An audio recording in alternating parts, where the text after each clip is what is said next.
Bonjour, je suis Hakim Na'alam et je vous propose ma chronique du samedi 30 septembre 2023. Elle s'intitule « Un poulet peut-il rouiller ?»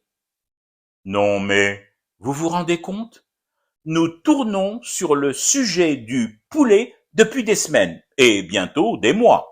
Le cours du poulet a éjecté du podium celui du pétrole et du QI tourmenté des influenceurs. Le judge y a les Désédiennes et les Désédiens.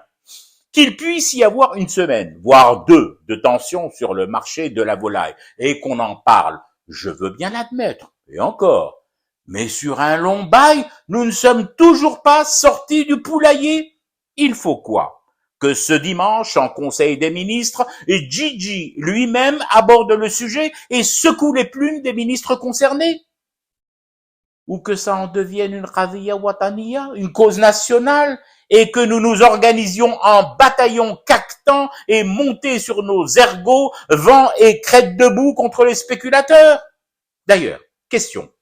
Est-ce que ça existe vraiment les mandataires du poulet comme pour les fruits et légumes?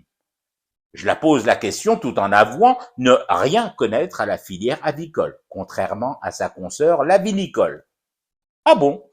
On me souffle sous mon aile gauche que oui, ça existe. Faut les égorger. Enfin, vous m'avez compris, faut égorger tout leur parc de poulets et les revendre au dinar symbolique, bien sûr. Ou alors, à défaut, gaver de force les spéculateurs aux antibiotiques qu'ils administrent eux-mêmes habituellement à leurs bestioles. Ouais, c'est juste. Ça créerait du coup une autre pénurie, d'autres tensions sur les antibiotiques, celle-là. 2 minutes, 2 secondes, 34 dixièmes et 45 centièmes que j'évoque les prix exorbitants du poulet. Vous vous rendez compte? Voilà que je suis moi aussi atteint par cette épidémie. Et les autres gros malins là qui préconisent de laisser rouiller le poulet dans les commerces. A-t-on déjà vu un jour une volaille rouillée? Même au bout de 3 ans, vidange et plein de grains compris. Et a-t-on juste pensé aux conséquences perverses que cette opération laisse le rouiller aurait sur le marché très instable de l'anti-rouille en bidon de 10 litres?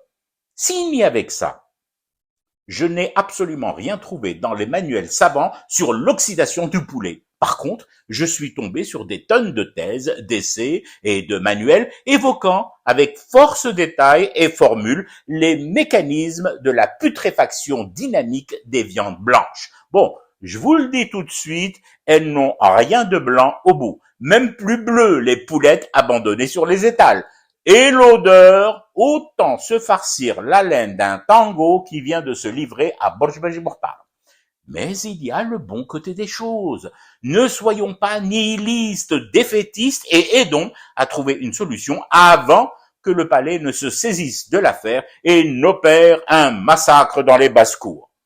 Dans mes livres, j'ai ainsi lu que le processus de putréfaction des poulets favorise l'apparition des vers. Oui, et d'autres, des colonies de vers qui prolifèrent ainsi. Les études scientifiques sont formelles là-dessus. La valeur nutritive du ver est phénoménale. On ne compte plus les bienfaits en vitamines, calcium et oméga 3 que contiennent les vers. Alors, qu'est-ce que nous attendons pour lancer et développer l'élevage intensif des vers en aliments de substitution au poulet? Oui, qu'est-ce qu'on attend?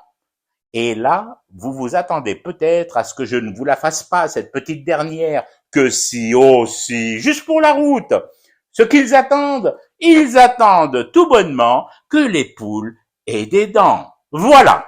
Mon sentiment satisfait du devoir cliché éculé accompli, je peux enfin fumer du thé issu de la culture biologique à base d'engrais de crête de coq et rester éveillé à mon cauchemar qui continue.